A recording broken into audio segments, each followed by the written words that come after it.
Menyusun terkecil motorku apa ya? Molekul kali ya?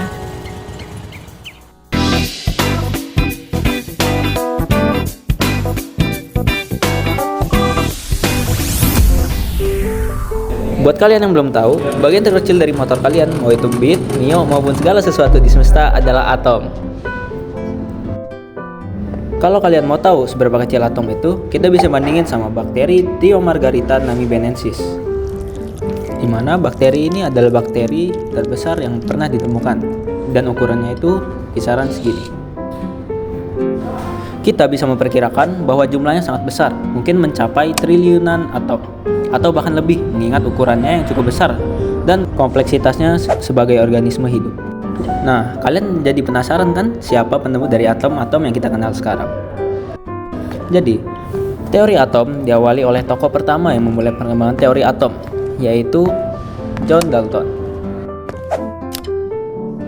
Ia menyatakan pendapatnya tentang atom pada tahun 1803. Teori atom Dalton didasarkan pada dua hukum, yaitu hukum Lavoisier yang berbunyi massa total zat sebelum reaksi sama dengan massa total setelah zat reaksi, dan hukum Proust yang berbunyi perbandingan massa unsur-unsur dalam suatu senyawa adalah tetap.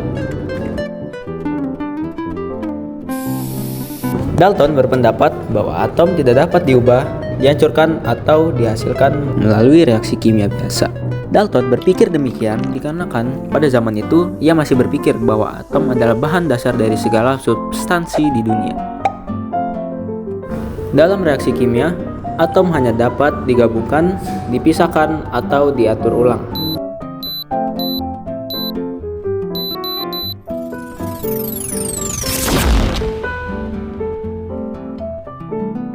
Dalton berpendapat kalau atom berbentuk seperti bola bijal, di mana pernyataan itu hanya dapat bertahun selama 90 tahun. Hal itu dikarenakan pada tahun 1886, Eugen Goldstein telah menemukan partikel listrik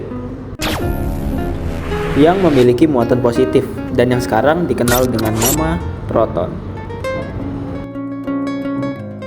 Setelah itu, pada tahun 1897, Thomson mendapatkan penemuan berupa partikel bermuatan negatif yang diberi nama elektron. Thomson melakukan sebuah eksperimen di mana ia menggunakan sebuah tabung yang bernama tabung Crocus atau tabung sinar katoda. Thomson menemukan bahwa sinar dari tabung katoda dapat dibelokkan oleh medan listrik dan medan magnet. Hal tersebut menunjukkan keberadaan partikel bermuatan negatif pada sinar katoda yang kemudian dinamai dengan elektron. Dari penemuan inilah, Thomson menyangkal gagasan bahwa atom adalah substansi paling kecil yang tidak dapat dibagi lagi. Maka dari itu, isi dari teori atom yang dimiliki oleh Thomson adalah sebuah bola pejal atau bola biliar yang memuat beberapa partikel bermuatan negatif atau elektron. Elektron-elektron ini akan tersebar pada bola seperti kismis pada roti. Maka dari itu, teori atom Thomson bisa disebut dengan sebutan teori roti kismis. Langsung saja kita menuju kekurangan dari teori atom Thomson. Kekurangan dari teori atom Thomson adalah ia tidak dapat menjelaskan susunan dari muatan positif dan negatif yang terdapat pada atom.